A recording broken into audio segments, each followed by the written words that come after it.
Another frequently asked question about the COVID-19 vaccine is about its potential to impact reproductive health.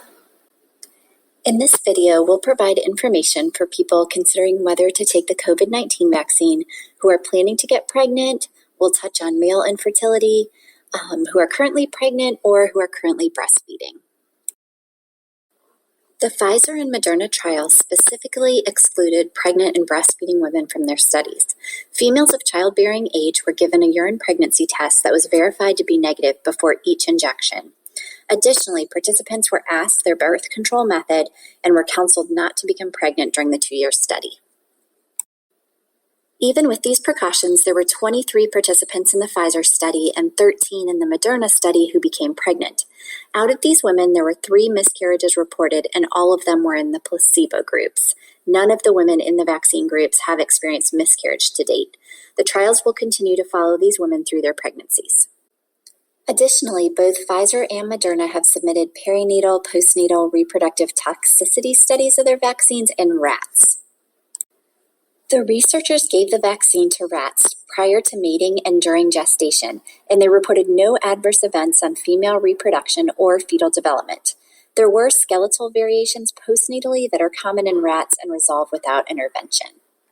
These reproductive toxicity studies are the first step to studying the vaccine in pregnancy for humans, and Pfizer and Moderna have both talked about potentially studying the vaccine in pregnant women.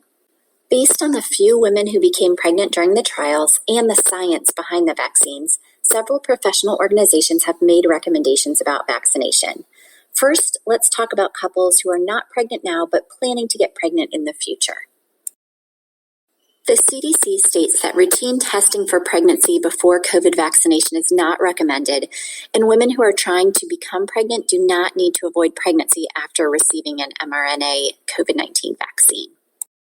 The mRNA vaccines don't contain live viruses and don't enter the nucleus of your cells, so they don't alter human DNA in vaccine recipients, and they can't cause genetic changes.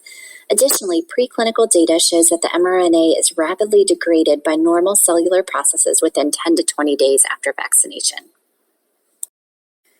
Based on this science, the American Society for Reproductive Medicine made a similar statement, saying that patients undergoing fertility treatment and pregnant patients should be encouraged to receive the vaccination, that there's no reason to delay pregnancy attempts because of vaccination, and that it should not cause an increased risk of infertility. We don't want to leave men out of this discussion. To date, there have been no studies looking at the impact of COVID vaccine on male infertility, but the University of Miami has just started looking at this. They said based on the mRNA mechanism, they don't expect any impact on male fertility, but they will have data in 2021. Interestingly, there have been studies on men who had serious COVID-19 infections requiring inpatient hospitalization and have found a relationship with impairment of sperm development and low concentration of sperm. Scientifically, it's unlikely that an mRNA vaccine could cause any issue with male infertility, and we'll have data on this in 2021. However, initial studies have shown a mechanism where an actual COVID-19 infection could increase male infertility. More research is needed, but perhaps a vaccine could actually be protective against infertility. So let's move back to our women and looking at those of you who are currently pregnant. So far, there have not been any issues reported in the pregnancies of the few women in the trials who became pregnant. Several professional organizations have put out recommendation statements. Overall, all of the organizations strongly recommend that pregnant women have access to vaccines and that they have discussions with their provider to make a decision about themselves getting vaccinated or not. These conversations should include a consideration of an individual's risk for infection, so things like how prevalent is it in your community, how much exposure do you have, are you a respiratory therapist on a COVID ICU, or are you working primarily from home?